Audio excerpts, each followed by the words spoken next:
Hello, everybody. Welcome to The Squad Room, the podcast devoted to creating and optimizing a healthy and fulfilling life for first responders all over the world. I'm your host, founder, Garrett Tesla. I'm a sergeant for a sheriff's department in Southern California.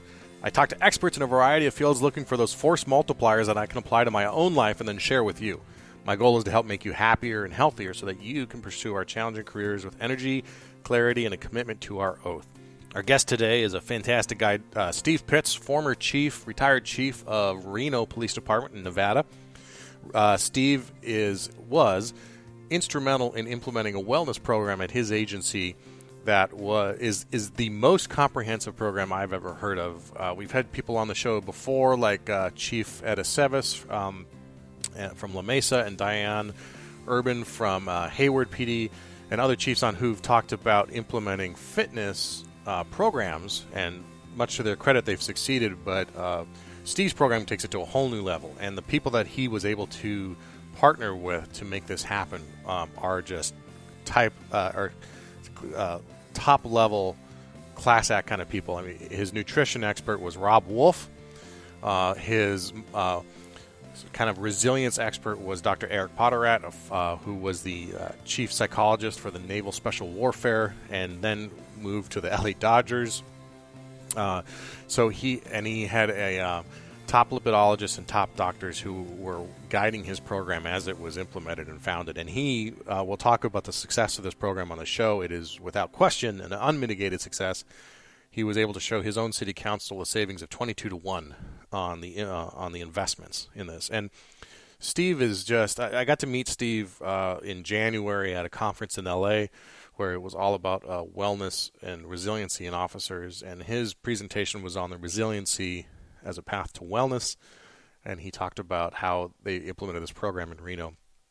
I think what you'll find when you listen to Chief Pitts talk here today, how he emphasizes the line officer, and he emphasizes the whole person. You know, we touch on it in the show, but it's so easy for any supervisor, a sergeant, all the way up to the chief, to focus their energy and efforts on mitigating the bad officer. I mean, and doing everything you can to reduce liability, to push away the bad. And of course, there's a role for that. It's important that we address those issues. But when you're focused on the bad, you can't focus on the good.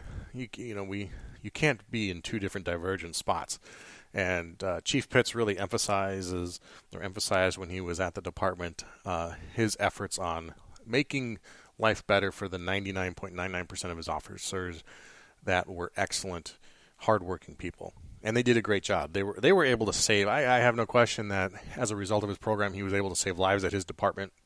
I tell him during the show that his work, I think, is going to save the lives of many cops over the entire country in the coming decade, and hopefully all over the entire world as we start to implement some of the things we learned through his program.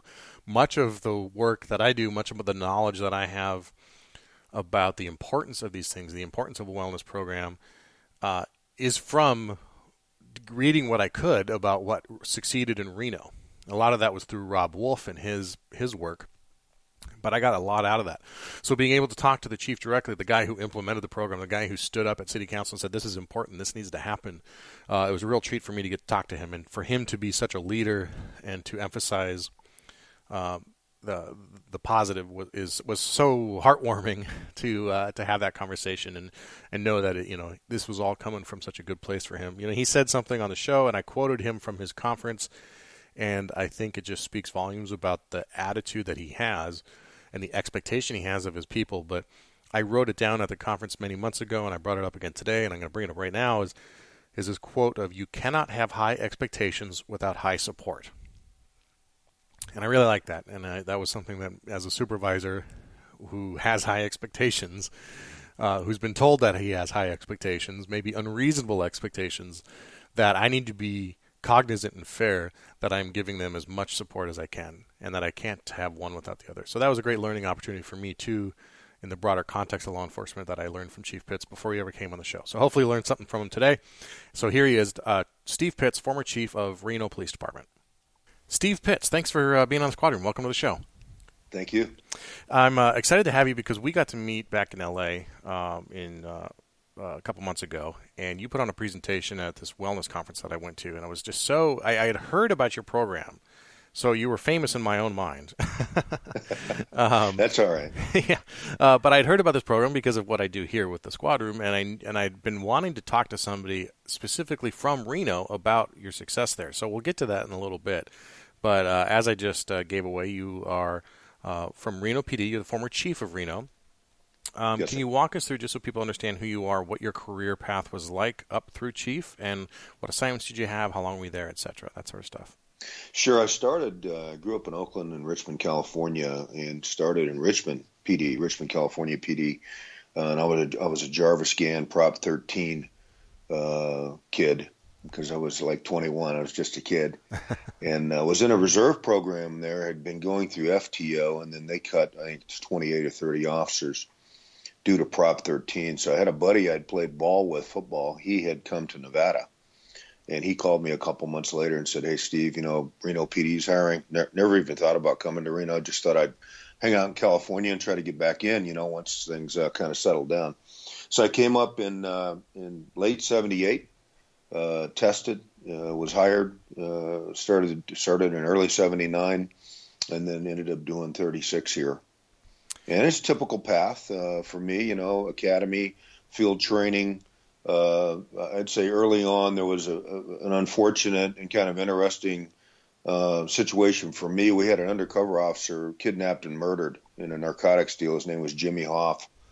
I knew him but didn't know him well. I'd only been on the department for about 6 months. And I found him. They had stashed his body in Dog Valley, which is a remote area just kind of northwest of Reno. And myself and two of my colleagues had found him. And that was back in the day, Garrett, where, chiefs were very, very traditional. And again, I had maybe 5 or 6 months in the business, and they called me in and said, "Hey, Steve, we're going to put you in narcotics." I said, "Well, okay. I mean, you're on probation, right? What do you do? I argue with them." And so I went to dope for 2 years, came out and, spent a tremendous amount of time in patrol operations, about 23 years in SWAT, which is a collateral assignment here in Reno, about 15 years in homicide investigations, and then started moving up the ranks after about 10 or 12 years, sergeant, lieutenant, commander, deputy chief, and then chief of police. And so really just briefly, 36 years, a lot of people say, "Hey, man, are you crazy?" I mean, most of the people I run into now say, "What, have you lost your mind to do 36?" And I said, "You know what? It's a tough business, as you know, sir, and your listeners know, but it's great. It's a great business. The people in it are wonderful. They're trying to do good stuff, bring value to the communities they're serving, and obviously with the brothers and sisters they're serving." And for me, it was an opportunity. I wouldn't really missed anything. Mm-hmm. I wouldn't give anything up, that even the tough times. I mean, you got to learn through tough times, right? Sure. That's a big part of the emphasis of this show, even. So, Yeah. I mean, that's amazing. They throw you into narcs while you're on probation. Yes. Oh, and then how long between your first promotion to sergeant to the chief? What time span was that? I mean, you said you were in narcotics. Well, I started in 78, so 79, so I made sergeant in 86. Okay. And then of course chief into 2009, beginning at 2010. Okay. So I always like asking chiefs that we have on, or former chiefs, retired chiefs, to give a perspective from their position. I asked this of Chief Jeff Halstead from Fort Worth PD, who was on the show, and others. What's the hardest thing about being chief? I think sometimes there's a big disconnect between the line and the chief's office, executive row, whatnot. But sometimes we don't understand each other's jobs a little bit, right? So what's the thing that was hardest for you as chief, and then maybe what's the biggest misconception about the chief's position that you want to maybe correct for the younger guys out there? Well, I don't want to go to an extreme, but the hardest thing is bearing your men or women in the line of duty. That's tough stuff to do. You had to do that. You've probably been there, and your listeners have lost brothers and sisters. But as an executive, losing people is tough. I remember, the last thing I would think about probably before I nodded off every night is, hopefully there won't be those phone calls tonight. The misconception is there's this disconnect, as you said, Garrett. These guys and gals that rise to, let's say, the executive level in general, not even the chief of police, they're completely disconnected from what's going on in operations. Now, I'll tell you, I've met some people that were primarily administratively focused people their entire careers, right? Mm-hmm. So they make it into those executive positions, and it's not to knock them. It's just they don't have a lot of operational experience. They didn't make their bones, so to speak, at least in the field or in one of the trades, trade craft of the profession. And so there's this disconnect, and it was at Reno. I remember when I made commander and deputy chief, some of the people in the organization would say, "Hey, Steve, you're not as gregarious as you used to be. You're still very approachable." But I was a pretty gregarious guy, And I said, well, it's not that I was being politically correct or I thought that I was an executive level and I had to behave differently. I think I had matured throughout my career to where it was time. Mm-hmm. I was probably in my late 30s, early 40s. And you have, I felt like if you give me the responsibility for the men and women in a division or the organization, that's a tremendous amount of responsibility. And I never took that lightly. In any situation, Mm-hmm. in any division, even as the chief of police. And so I think the misconception is, as you said, once you get to a certain level in the organization, and of course the chief falls within that executive level, is you may be disconnected from operationally what's going on. Mm-hmm. And you may not be in touch with your personnel probably as closely as you were as when I was a sergeant and lieutenant. Sure. Right? Yeah. All right. So this brings up to the topic that we want to talk about today, because you were instrumental in the title of the presentation I saw you give was Resilience as a Path to Wellness. That's a unique perspective or a unique title for not only just a chief to have, but for a cop to consider as a real issue for us. Yes. So what was happening at Reno PD at the time where you decided you needed to make a change, and what was going on? Well, I need to preface some of this Sure. with some of the history. I had been throughout my career a strong proponent of pushing the best training our people could get, Mm-hmm. myself included. When I was a cop, I wanted the best training. When I was a trainer as a cop, a sergeant, etc., through the organization, I wanted our people to go to the best schools, receive the best training, bring it back, make sure they're good, they're safe, they can go out there and take care of business. And so, without getting and belaboring all of those schools and things that we took advantage of, we pushed, and I was blessed enough to work for chiefs and command officers that supported, let's get the best training to our personnel. So you kind of have a culture of, if we're going to force you to perform, and sometimes you do force people to perform in any business, right? If you're going to say there's a performance standard that you're going to meet, right? We need to make sure that the resources are there so you can meet that standard. Does that make sense? Absolutely. If it's driving, shooting, I don't care what it is, policing in general, we got to bring the best training. And so with that in mind, in 2009, let me go back a little bit. Nevada has mandatory annual physicals for all public safety, fire, and police. It's the law in the Nevada revised statute. Interesting. And so you receive a pretty comprehensive annual physical. And I'll be honest with you, those are great things, but, kind of fell on deaf ears. Guys and gals would get them. The doctors that we had contracted with to provide those physicals would go over the good and bad of those physicals. And then, the copper would walk out and wouldn't be a lot of behavioral adjustments. So in 2009, Dr. James Greenwald, who you've met, he was at the conference in L.A., he runs Specialty Health, which is a healthcare provider who years ago, he did the physicals. He was contracted to do them, and then his organization was contracted to do our workers' comp stuff. So that's the window they were looking through. That was their lane in 09, 10. And he came to me and Ron Glinzer, who's a former deputy chief, and said, hey, I got this, there's this advanced testing, and there's other mechanisms where we could probably bring about a better annual physical to law enforcement in Nevada. Would you be willing to get involved? And so at that time, Chief Mike Palma was just preparing to retire I don't know if you're familiar with him. He was from Oceanside, California, came to Reno for about 4.5, 5 years. And he said, "Hey, Steve, you can, run with it, do what you got to do." And so we went to our union president and said, "Hey, look, and that union represented police officers. We have a supervisory union also." So we went to the union president, Garrett, and said, "Hey, look, there's this opportunity. Let's do a case study. Let's select about 15 police officers, put them into a case study, and compare their physicals, which we're paying a tremendous amount of money for, right, annually, to this advanced testing." And of course, there was dialogue about, well, HIPAA, and will this be used against them?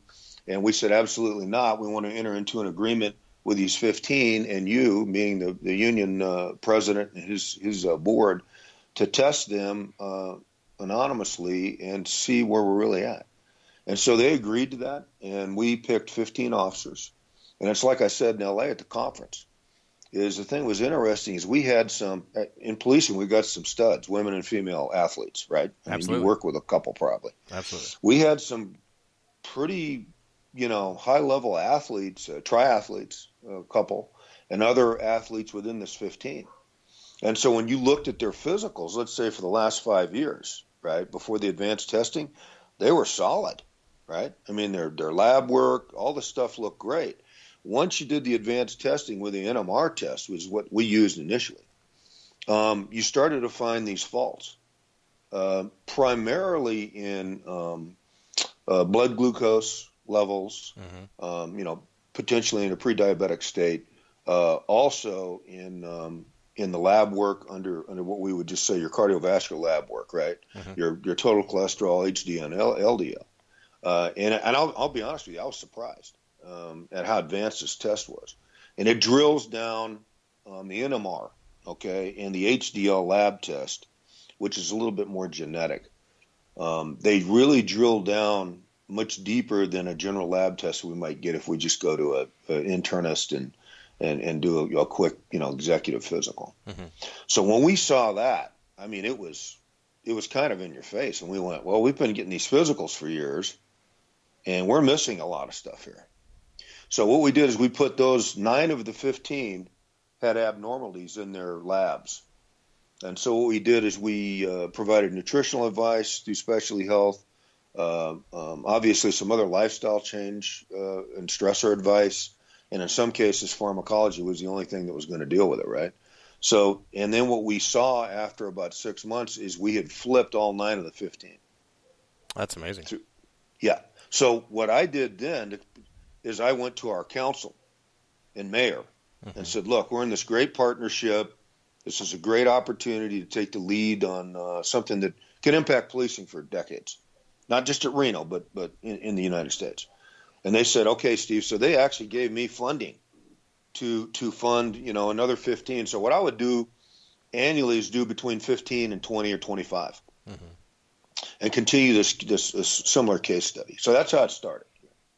So you answered my question about the any pushback from the union, and it's interesting that I could see both sides of it from the union's perspective, but that law that requires that you get the physical, that's a huge benefit.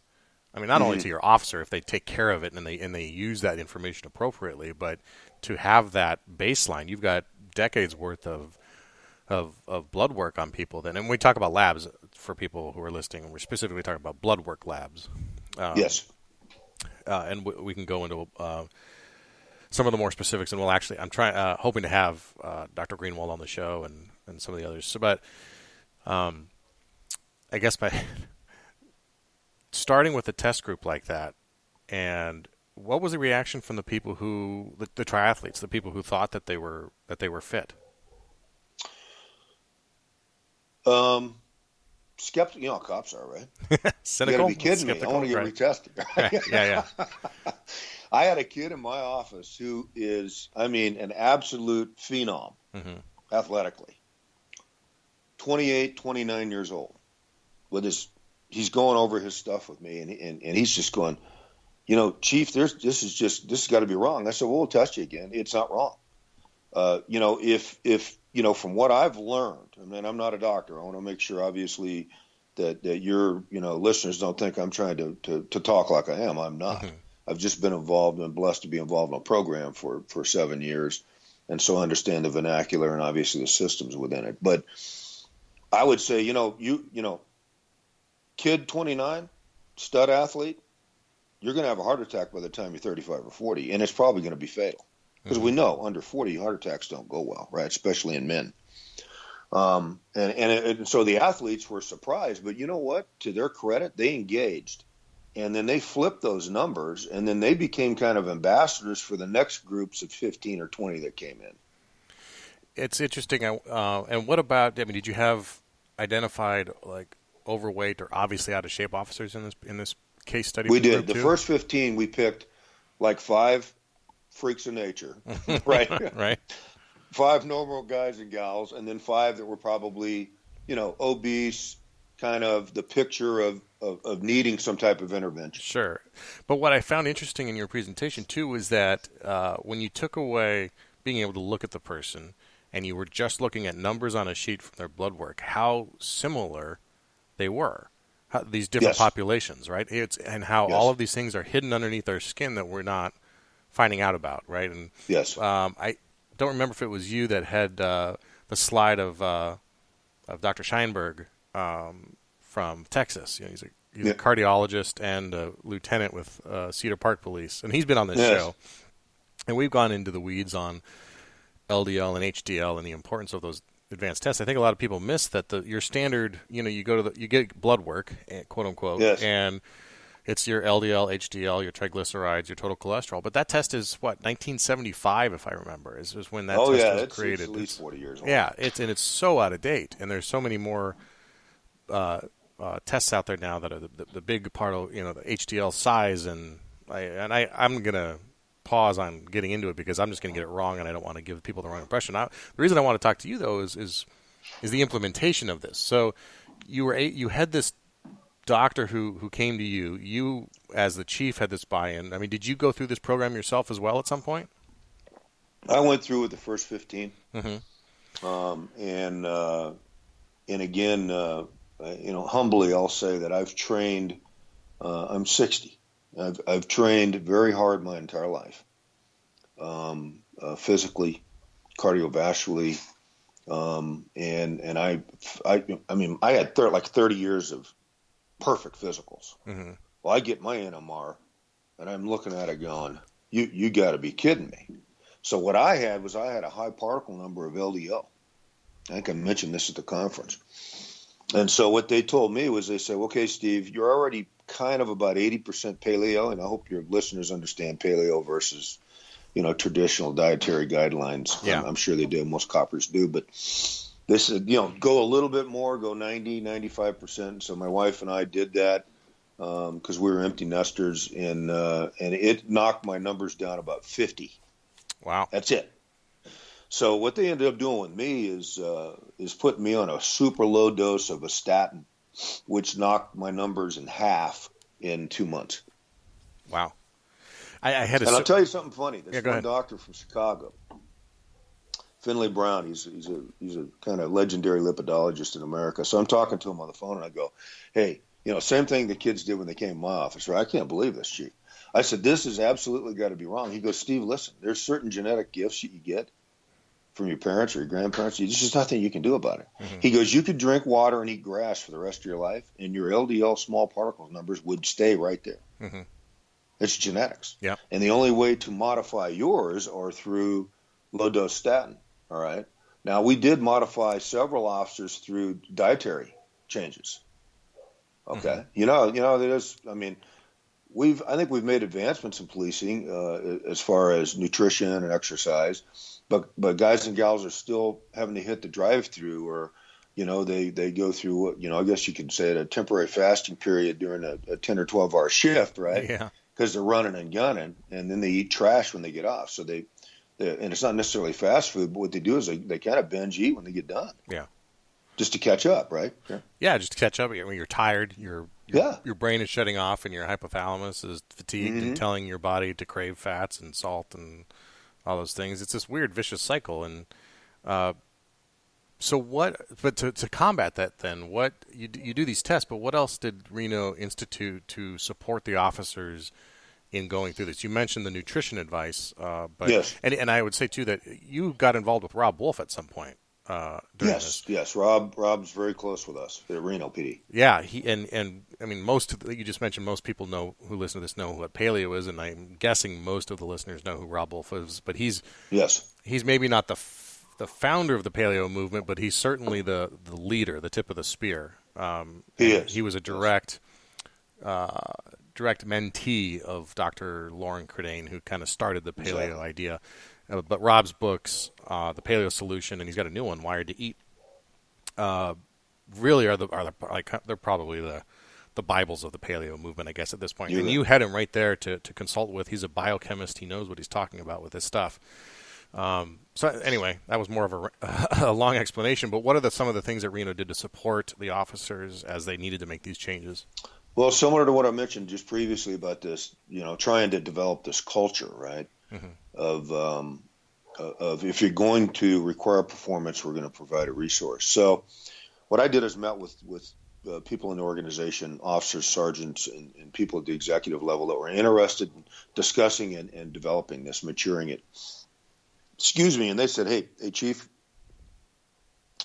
besides the advanced testing, what else can we do? And I said, well, I would love to implement a program that was a lot more comprehensive. And so we discussed that and matured into a program where we had annual seminars at RPD, probably had them for 5 or 6 years. We'd bring in speakers. Rob Wolf was one, Dr. Kurt Parsley's, Dr. Eric Potterat, Dr. Kevin Gilmartin. And so we were trying to bring the best you could in. Wow. To talk about different subjects related to the quality of life and wellness of a police officer. Sure. And we invited everybody in the region to them. And so they would usually last 2 or 3 days, Garrett. We'd break them into 2 or 4 hour blocks where if you can only hit the morning on, let's say, Monday, you can come back Tuesday afternoon and make sure you caught up. Mm-hmm. So does that make sense? So we'd have the presentation spread out over 2 or 3 days. And so we had annual seminars, and then we developed a wellness team in the organization, which actually wrote a post-approved program for developing a wellness program. It was approved by Nevada Post. Sergeant Jerry Hallert, who's still at Reno PD, was one of the instrumental people that got that done. I mean, you had a wellness team now, right, Garrett? Mm-hmm. And so they helped drive the annual conferences. They did, I think it was every other month, they did a wellness, like a 1 hour. You can get together somewhere, and there's a wellness topic discussed, and they'd bring in a local guru, mm-hmm. a nutritionist, some guru that does CrossFit or whatever. Right. And so you'd get these 1 hour burst blocks of wellness information like every other month. Okay. Mm-hmm. And then they helped, they went through a train the trainer course, especially health, to learn how to read panels and NMR tests. So that way you could sit down instead of waiting to see Steve Pitts, which is boring and can take a little while. You could go sit down with one of these guys or gals on the wellness team, mm-hmm. And say, hey, let's go over my numbers, and you can kind of coach me up on what I need to work on. And so the whole you said, in the opening, well, resilience as a path to wellness. Well, resilient people in athletics, in policing, in anything, usually win the day. I think you would agree with that. Sure. They're emotionally, psychologically, their maturity level. They may not be talking about it, but they're constantly learning from their experiences, the environments they're in, et cetera. It doesn't matter who they are. Mm-hmm. So we felt that resilience, looking at the total officer, right, instead of just, we're going to do lab tests. So we're looking at the science. We're saying, let's look at their sleep. Let's look at their shift work. Let's teach them about the impacts of shift work. Most cops just live it. They don't know much about it, right? Right. Let's teach them about lifestyle stressors, right, where you take stuff from home, bring it in. So you have spillover both ways, right? Yep. And we brought in some of the best in the country to our conferences. You know Kevin Gilmartin. I mean, cops love him. He's funny. He does a great job. We used Kevin for 2 or 3 years. Then we brought in Dr. Eric Potterat. I don't know if you're familiar with him. I am, yeah. I'd love to have him on the show, as a matter of fact. Yeah, he'd love to talk to you, Garrett. He's a great guy. Just real quick, his background, he was kind of the head shed shrink doc for Naval Special Warfare, which is a SEAL community. And I spoke with him and said, we'd love to have you come in. And, we kind of know, most coppers and their loved ones know where the problems are, right? Yeah. We need to know what to do about it. Sure. So he came in for 2 or 3 years and had a skill set of things to work on to build resilience in your life and in your family life. He did a wonderful job. And we brought in Dr. Kurt Parsley, who also was a former Naval Special Warfare doctor who worked really on their sleep. He was a SEAL. Yeah, Dr. Potterat was not, but Dr. Parsley's was. Dr. Parsley's been on the Parsley's show twice. came in and did a great job on sleep. Yeah, he's been on the Just show incredible. twice, and he's super informative and a friend of the show, and he's been very helpful in me understanding it too. I mean, I'm a typical cop in that sense. I think I've got 3 sleep disorders. I've got more than my share. There you go. So, don't add to the list, right? Yeah, right. Trying to take away from that list, not add to it. So, yeah, I mean, the idea of resilience, that's a big. It's even the title of the book I'm looking at right off to my right now that I'm a big fan of. But it's a big topic in law enforcement, and it is just more than just knowing what your numbers are, but that support from the department seems to be so instrumental too. Was your annual seminars, were those mandatory or were they voluntary? They were voluntary for probably 3 years. Mm-hmm. And then I said they're going to be mandatory. Yeah. And what was of course go ahead. Oh, sorry. What was your feedback from your officers? I mean, they loved it. Yeah. They loved. Well, see, the thing is, they could bring their loved ones, girlfriends, boyfriends, whatever. Mm-hmm. We didn't necessarily invite children. We hadn't matured to that yet.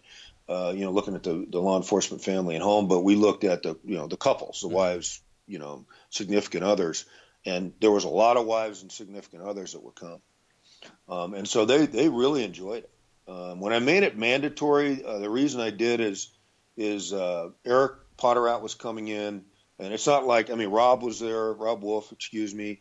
Eric Potterat was coming in with some new stuff, and I said, "Oh no, everybody's going." Mm-hmm. And of course, I had some of the older, 20-plus year veterans, dropping by the office saying, I grew up with these guys. I was older than them. But they're like, "Come on, Steve, I don't need this." I go, "Actually, you're the one that does need it." Yeah. Okay.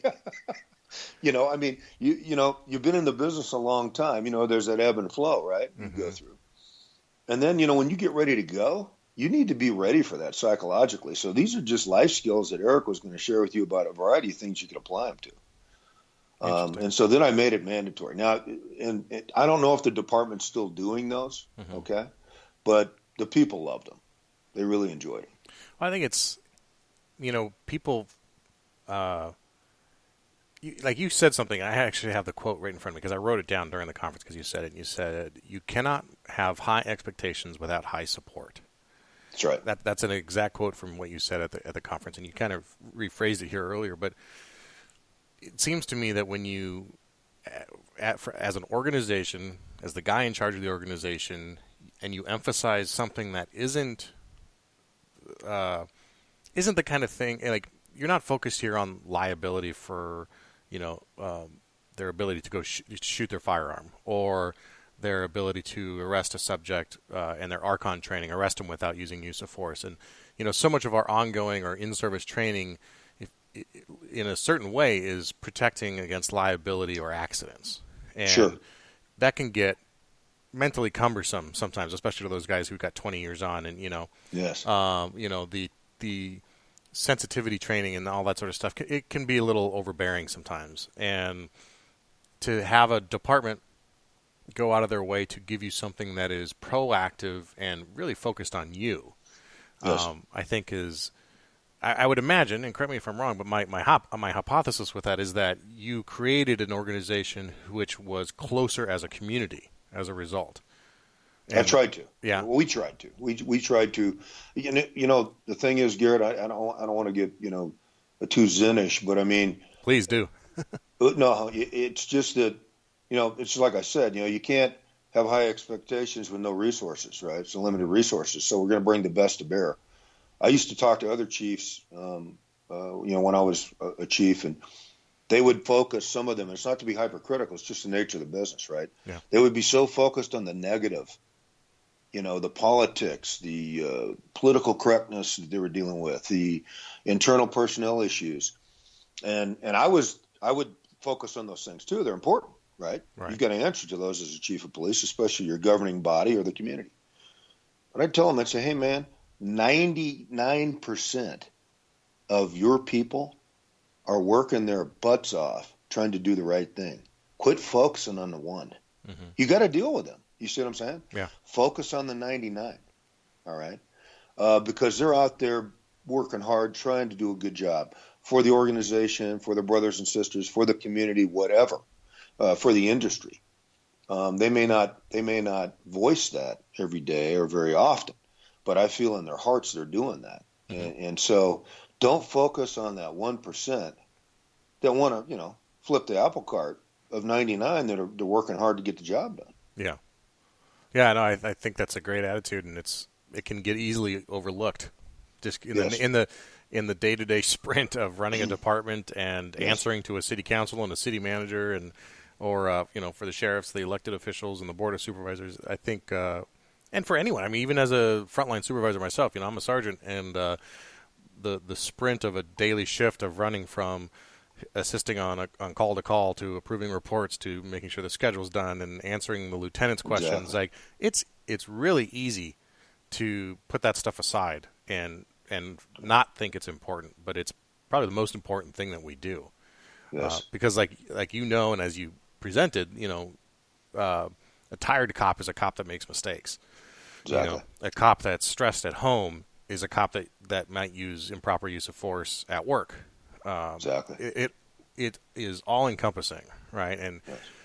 you talked at the conference about suicides and heart attacks and on duty deaths, and just because you have a heart attack off duty because in your sleep doesn't mean that it wasn't work related. It's luck of the draw and for a lot of death benefits, whether you were at work in uniform or you were at home at sleep. But there should be no misconception of the fact that it is all work related. And this process and going through the wellness conference that you spoke at and testing I did right before that and right afterward helped me kind of like you see some of the deeper issues and like, oh man, I gotta solve a lot of this, Yes. And I think that goes for almost anybody. So you did the advanced testing. You have, emotional survival. You mentioned Kevin Gilmartin. He's fantastic. Mm-hmm. We've been playing email tag for several months trying to figure out a date to get him on. But for everyone listening, if you can go see Dr. Kevin Gilmartin and his emotional survival for law enforcement class, go drop what you're doing and go see it. Former Phoenix PD, I think. Yes, sir. And fantastic speaker, like you said. Were there other emotional survival or mental wellness things that you guys implemented in addition to the conferences? Well, it was Potterat, Eric. Yeah. Dr. Potterat. He really focused on, and the thing that I think most police officers would appreciate, he did this parallel comparison mm-hmm. with his community and law enforcement, and talk generally, and we all we all have a general idea, unless you're a frogman or an NSW, what they do, right? Right. Or any warfighter, right? Mm-hmm. But NSW is where he's from. So he took that culture and said, look, there's a lot of similarities in the stressors and the physical demands, okay, throughout the day under tremendous pressure, right? Roll into a gunfight, you've got an officer down, whatever. I mean, that system's, up and running, mm-hmm. hopefully. And so he says there's a lot of similarities. Okay. The one thing he did say, and it's not to take anything away from NSW, it's just to say, they're on a high tempo of deployment, non-deployment, so they're deployed, they're back training, preparing for deployment. He says when you look at the traditional officer, 5/8s or 4/10s or 3/12 compressed work schedules, I could be wrong, but you got to get Eric on. He's wonderful. Mm-hmm. But I thought he said it takes about 72 hours for someone to come down from certain significant events you may encounter, right, mm-hmm. as a SEAL or as a street cop, right? Yep. He says what happens with the street cop is often they've worked that, let's say they've worked that work week, that typical work week, whatever it is, right? Then they're on overtime, or then they're on a special assignment. So what they do is they never come off that deployment. They never get that 72-hour window of decompression, right? So they stay in that, let's say that mental and emotional situation, right? Most of the time. And it's not like they're running around, hypervigilant and paranoid. It's just you're on all the time. Right. And you probably do it now. I still do it. I've been gone for a year and a half. Yeah, absolutely. And that's Kevin Gilmartin says the same thing. That hypervigilance roller coaster, and you never get off of it, because by the time you've calmed down your body, and it doesn't mean you might feel like you've calmed down, but physiologically your body hasn't calmed down yet. You're back at work. Exactly. You're starting it all over again. So, what about the lifestyle management stuff? Either you personally, you mentioned that you've maintained your physical fitness over the course of your career, and what are the lifestyle management things that you've implemented yourself, either with your sleep management and sleep discipline, or stress management and stress discipline, or anything else that you use personally that you've either used throughout your career or that you took from this implementation of this program? I'll talk about, let's talk about sleep first. You mentioned that. You and your listeners are in the boat that I was in. SWAT, collateral duty, full-time homicide investigator. You're on all the time. You're getting recalled all the time. Sleep wasn't real good at all. All right. And so what you did is you just soldiered up through that stuff, and I think most of your listeners do. Yep. But when Potterat talked about, hey, and it's never too late for an old dog to change the way they do business, right? He says, listen, you got to darken your room out. This was right from the, you've got to darken your room out. You've got to get these LEDs shut off or taped up, right? You've got to start shutting down at night, right? So when you get that phone call too, you're ready to go. And this is what happened with me, and it's not scientific by any means. So my wife and I got the blinds installed. We shut down most of the alarm clocks, right? It looks like, a small spotlight, when you get up in the middle of the night to hit the head, And so we started doing that. And if we went to bed around 10 or 11, if I got up at 2 or 3 or got a phone call, honestly, I was like, I was good to go. I was refreshed. Does that make sense? Sure. Yeah. So those little things made a big difference. And you've talked to Kurt quite a bit, and then just the supplementation, right? Not necessarily nutrition, but the supplementation of certain things like magnesium, those types of things at a certain time in the evening. Oh yeah, that's been huge. It worked for us. I thought it worked great. That's been magnesium and vitamin D and 5-HTP has been huge for me. Yeah. That combo will usually knock me out. And yeah, getting the room black, and Kirk talks about this on his episodes, like he doesn't mean like draw the shades.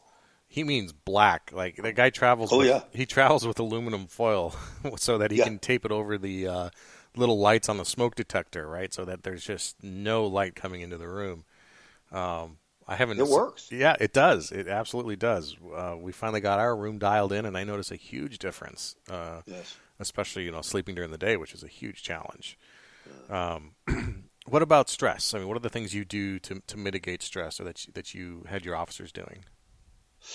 What I'd done my entire career was really train hard, athletically exercise based training, participate in sports activities. When I was younger, I played semi-pro football and then played rugby, and so you're around the guys. Obviously, those are kind of guy sports, or predominantly men's sports, and that was good. It was different in the sense that you're not necessarily with police officers all the time, so you're with different groups of other athletes, let's say. And so I would say exercise, organized sports, as far as kind of decompression.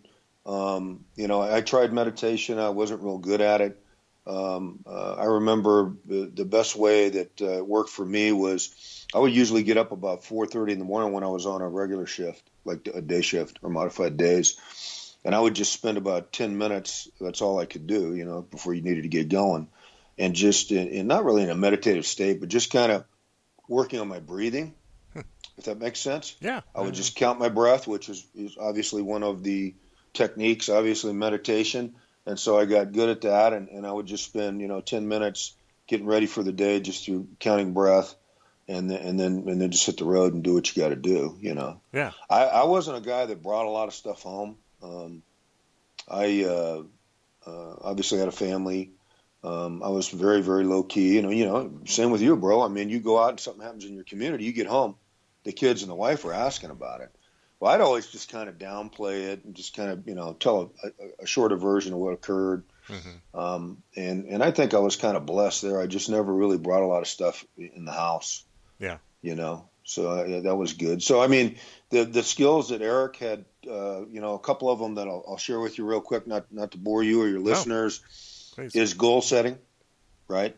When you look at a task or a challenge, how do you goal set that? A lot of people just do it, right? Mm-hmm. So set small goals to accomplish that.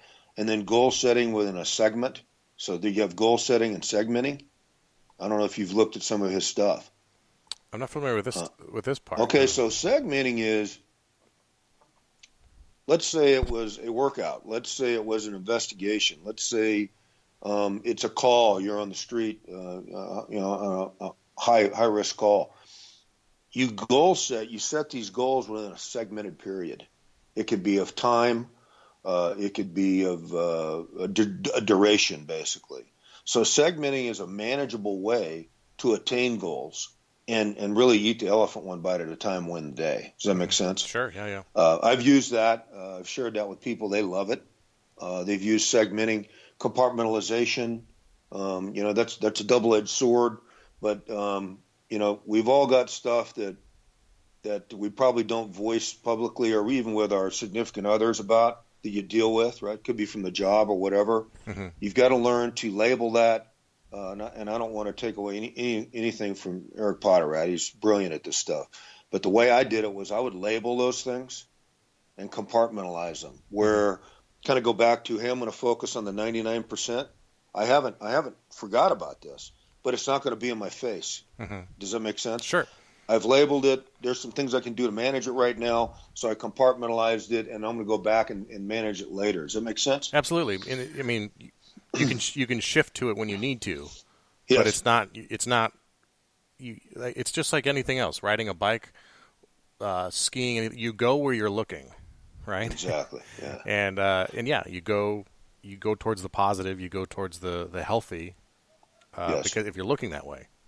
That makes total sense. And the theory of 4 breathing, I'm sure you're familiar with that. There's a lot of different breathing techniques. I've used that. I've shared that. People appreciate that.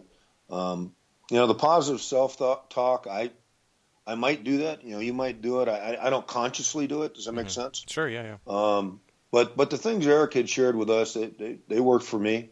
And I was in, here's the deal. People used to say Steve's a reformed knuckle dragger. He got an education and then became the chief. And I kind of chuckled at that. But the thing is you deal with different stressors in that job, right? Mm-hmm. Most chiefs trying to do fundamentally what's the best for the organization community they're serving, right? Right. And so those things work at that level. They work for me. And they're good. They're good stuff. On the physical exercise part of it, what did that look like for you? Was it bodybuilding or powerlifting or just traditional gym weights, or CrossFit, or what? I was an old SWAT guy from the late 70s. I was blessed enough to get on the team in like 79, 80. So I stayed on that team as an operator and then a sergeant and on for years. So it was primarily strength training and running. Mm-hmm. That was the way things were done. There was no CrossFit. Right. We did do interval training, but it wasn't similar to what we know CrossFit of the day is, right? Mm-hmm. Yeah. And then what I did is I moved into I wouldn't say I'm a CrossFitter. I really follow the prescriptions from Jim Jones, Rob McDonald over there, the Jim Jones. It's in Salt Lake City. Oh, okay. Jim is Gym, Jones, Jones. Rob McDonald, wonderful guy. He gave us a lot of things we used at RPD, right? Okay. And I've used a lot of stuff personally he's given me, and it works great. And it's similar to interval training, but the thing that's interesting is you from training kind of under his tutelage, loosely, is what you have is you have strength and a lot of gas. Does that make sense? Mm-hmm. So some of the CrossFit stuff, you're kind of done in 20 minutes, right? Yeah. But with some of his stuff, it's like 20 minutes is one phase. You go into a second and a third. You don't train like that every day. Yeah. But it's good. It's good stuff. Is he a physical trainer or another chief? Rob McDonald is a former police officer from Canada who came to America. He was a professional athlete for years. And I don't want to speak out of turn. You need to get him on the show. This dude is dialed in, Garrett, on nutrition and exercise, especially for like law enforcement. They do seminars at Jim Jones, and this is general information. For NSW, MARSOC. I mean, they bring these guys in and do like these 2-week long seminars to really get them in a good place to go back and share that and train their brothers, and sisters. And so he would be a great person to get on here. If you need to get linked up, I'll link you guys up in an email. Yeah, that'd be great. But so he came to America and he got into Jim Jones, which is a training center in Salt Lake that was owned by Mark Twight, who is a prolific climber, alpinist, and I believe it was Mark's wife or girlfriend. And so he's been there for years. Okay. Rob has. It's a great resource. Back to the wellness program for just a minute. I wanted, because you mentioned, you obviously have to bring this to a city manager and city council. What was this? But some of this stuff's expensive. Yes. It's not just your standard 4-point test. What was your pitch to them to convince them that this was going to, not save them money in the long run? I imagine was a big issue, but what was the pitch? How'd you convince them? Well, actually, after that first 15 we talked about early in the podcast, I asked for permission to put a presentation on their agenda, the council, mayor, and city manager's public agenda, to present what we had learned. And so I went in with Dr. Greenwald and Jackie Cox, who's the COO of Specialty Health. And we presented what we learned, no names attached, right? And they were blown away. And we said, look, what you're getting here potentially is you're improving the quality of life and wellness of an officer's life. That spills over into their home life. It spills over into the field where they'll probably perform better. Back to if you have high expectations, you got to have resources, right? And oh, by the way, at the end of the day, for the HR people who are just maybe crunching numbers, no offense, right, is in Nevada, it's a 22-to-1 savings. So if you lose an officer to a heart attack, right? Let's say it's even a non-fatal, Garrett. It's a 22-to-1 savings. That's amazing. And we crunched the numbers across Nevada to actually present that. And the council was great. I mean, I think I mentioned it. Maybe I didn't. So what they did is then the council gave me money to do the next 15 or 20. So they saw the value. So then I just kind of had a line item in my budget to do 15 or 20 a year. Well, that's fantastic. So showing them that this was obviously not only just the right thing to do, but was going to be economically the right thing to do. Sure.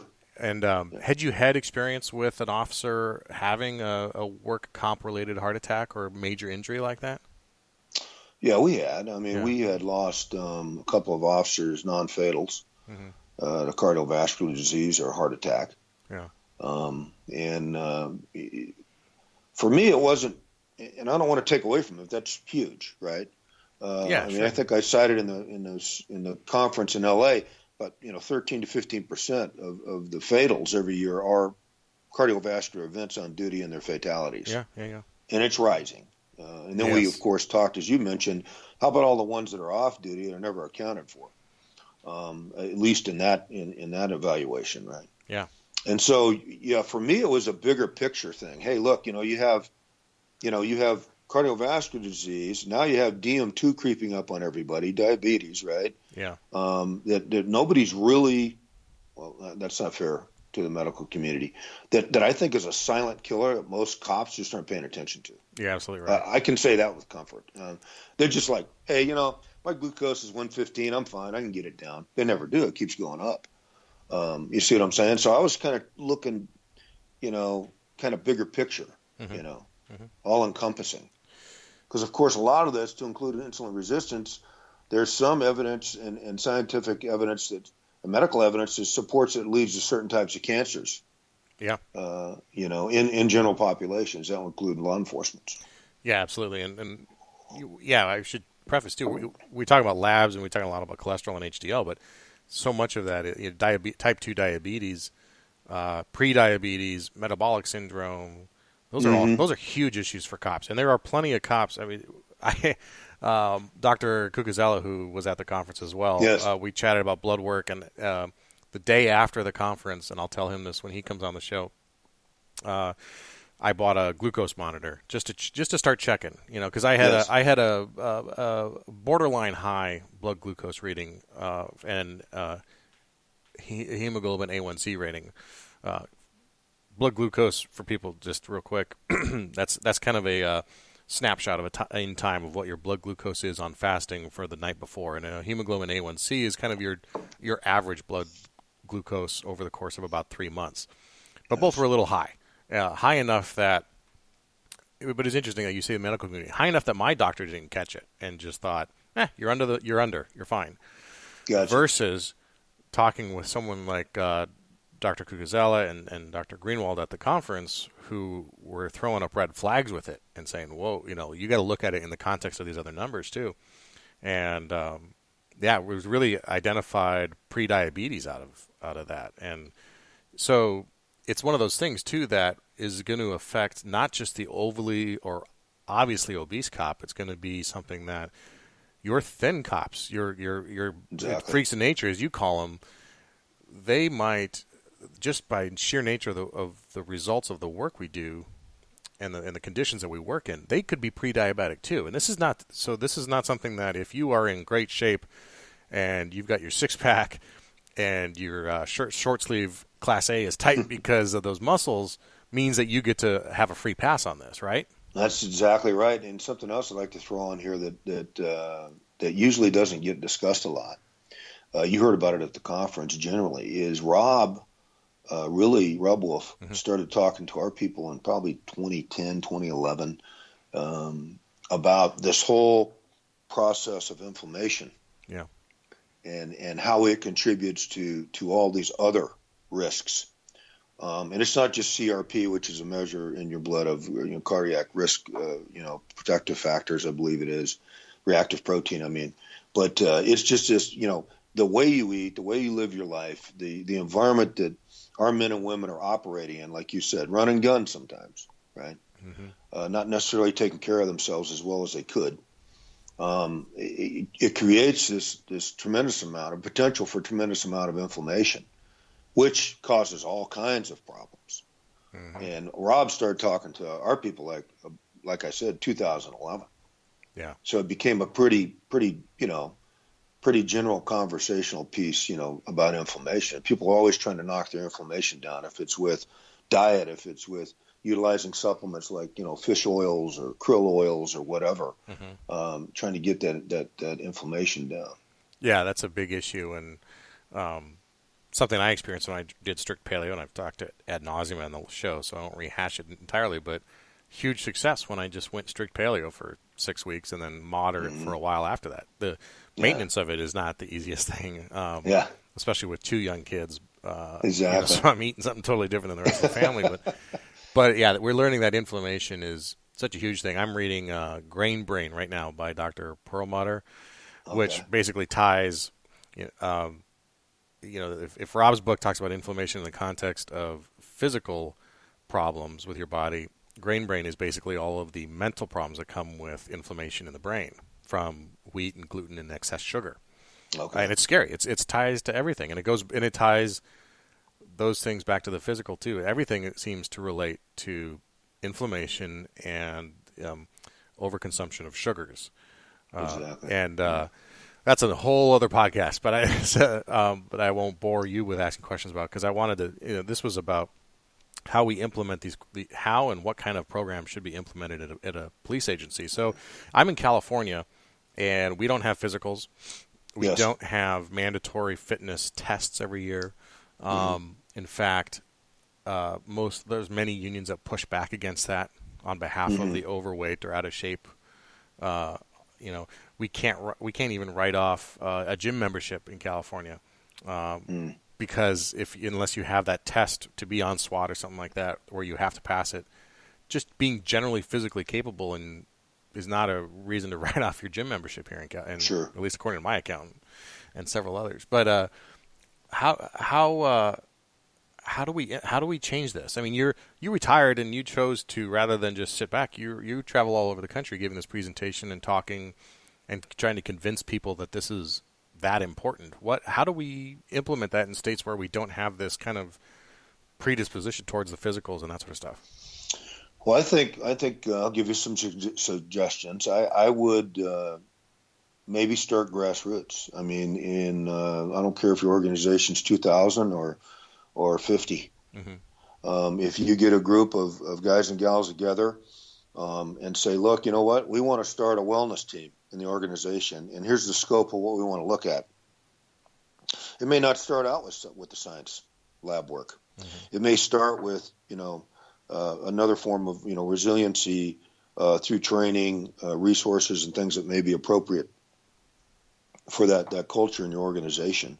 So you start out with seminars where you bring in speakers, or you refer obviously to the work that you're doing, off the job.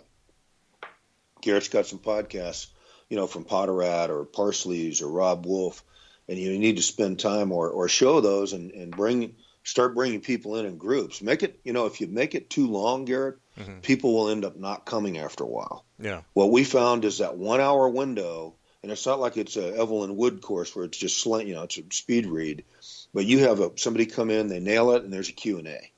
So you can walk away in an hour and 10 minutes with some takeaways. I don't do this. Maybe I could do this. Does that make sense? Sure. Yeah. So go approach your chief or sheriff and say, look, it's not going to cost much unless you're bringing in some super heavyweights, national heavyweights. And I'll be honest with you, most of them love cops and would probably just come do it the first couple of times, right? And say, look, we want to bring in local experts from our community to talk about nutrition, resiliency in the sense of, lifestyle stressors, home stress, work stress, sleep, whatever, and start educating your organization on those things, and include exercise and nutrition. But the thing is then you could maybe grow into line iteming, in a budget with the chief or sheriff. We're going to do 5 a year. We're going to pick 5 people and do advanced testing. And we have, I'm going to tell you, the economics of this. When we first started, I think the NMR was like $1,200. Now it's like $140. Okay. And so if your organization can't afford that, what I learned, Garrett, from my experience and watching the men and women that worked with me and the benefits of flipping a couple of them on the program is I'd pay the $150 out of my pocket to go get that test. And I think I said it at the conference. I'm standing there at 59, and I think I had mentioned, I may not have, it would have been nice to know this when I was 30. Right. You did. Things could have been a little bit different, right? Yeah. So I think you start small, maybe start with a wellness team in the organization, tackle things that are good for the men and women in the organization. That will relate to what's good for your executive team, I would think, right? Because you can tie Vila's stuff, the tired cops stuff I mentioned. Yeah. Now that was written over 15 years ago. Yeah, you're talking about take a look at that. There's a book and a DOJ article called "Tired Cops" by Brian Villa. Tired Cops. And there's actually a TEDx speech too. That's really good. And the thing is that's as relevant today as it was then, right? And so when an administrator, and I'm not trying to preach to the chiefs or the executives who might be listening, when you say, hey, you know what, my cops, this is kind of a private thing, wellness and fitness, they should do that on their own. Okay, that's cool. That's understandable. But when they hit the street and they're tired, they haven't got enough sleep. You see what I'm saying? Their decision making is not as good as it could be. That's going to equate to other things, let's just say under the risk category, right? Bad crashes, bad shootings, bad use of force incidents. I think you kind of mentioned it earlier, right? Right. So if you're one of the guys or gals that just says, hey, this is a personal thing, take a look at the risk category of not doing at least something to better prepare your people for, the boiling frog analogy that we're all in policing, right? I mean, Right. it's there, right? That's an Not to try to use, excellent it's analogy. the truth. Yeah. It's the total truth. Because it's going to happen. Mm-hmm.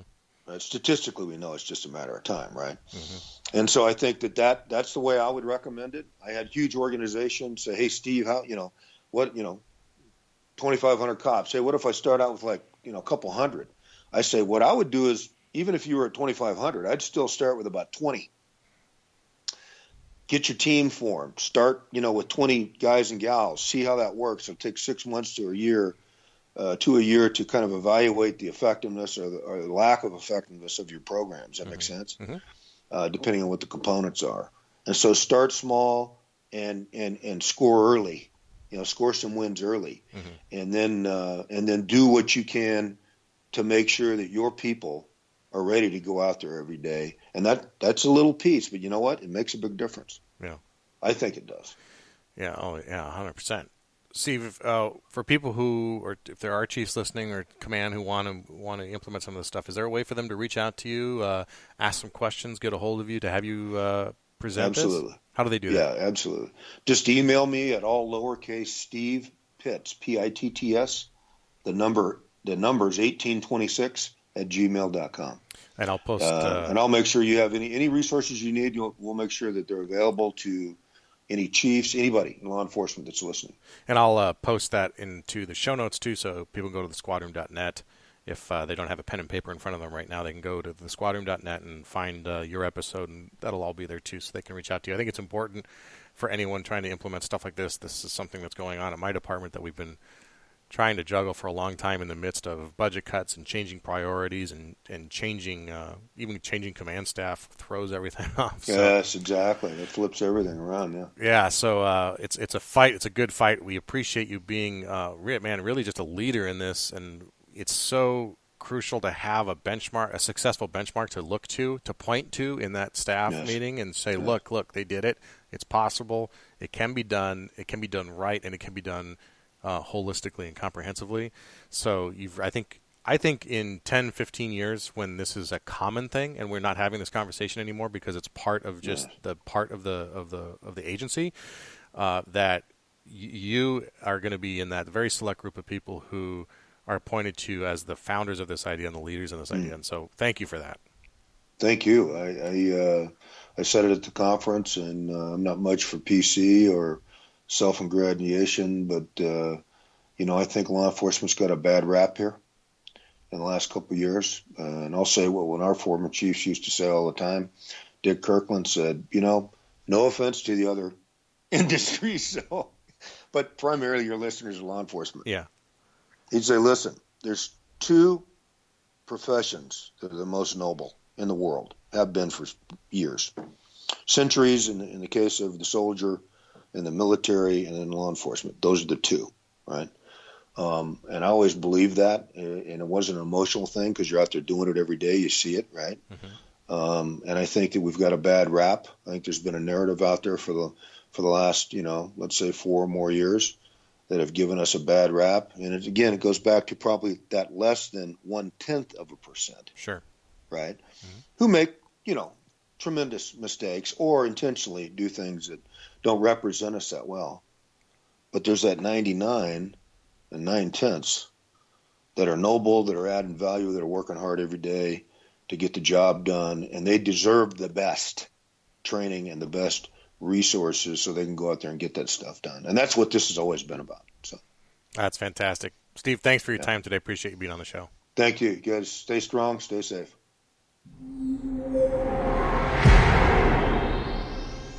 All right, thanks for listening to The Squad Room. I hope you enjoyed Steve Pitts, fascinating guy. If you like what you heard today, if you got something out of this conversation, please consider leaving a review on iTunes. I read each of them, and it really helps spread the word about the show and soothes my very sensitive ego.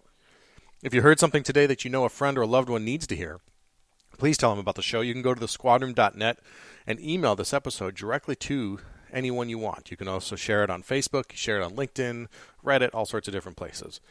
To keep up to date, you can text The Squad Room, all one word, to 44222 to get signed up for our mailing list directly from your phone.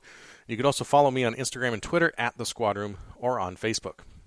Now, listen, our job is tough. As we talked about today with Steve, this job is challenging. There's so many challenging things going on beneath our skin that we don't even know about. So it's hard to put into a few words or 1 hour of the show.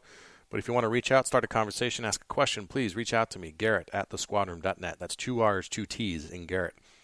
Lastly, I want to tell you that this episode is brought to you by Audible.com. With over 180,000 titles in their inventory, Audible has hundreds of audiobooks that apply to us. If it's a slow shift or long commute, audiobooks are a great way to continue your education after the end of this episode. To get a free 30-day trial and a free audiobook of your choice, go to audibletrial.com/The Squad Room to sign up. Until next time, take care of each other and stay safe.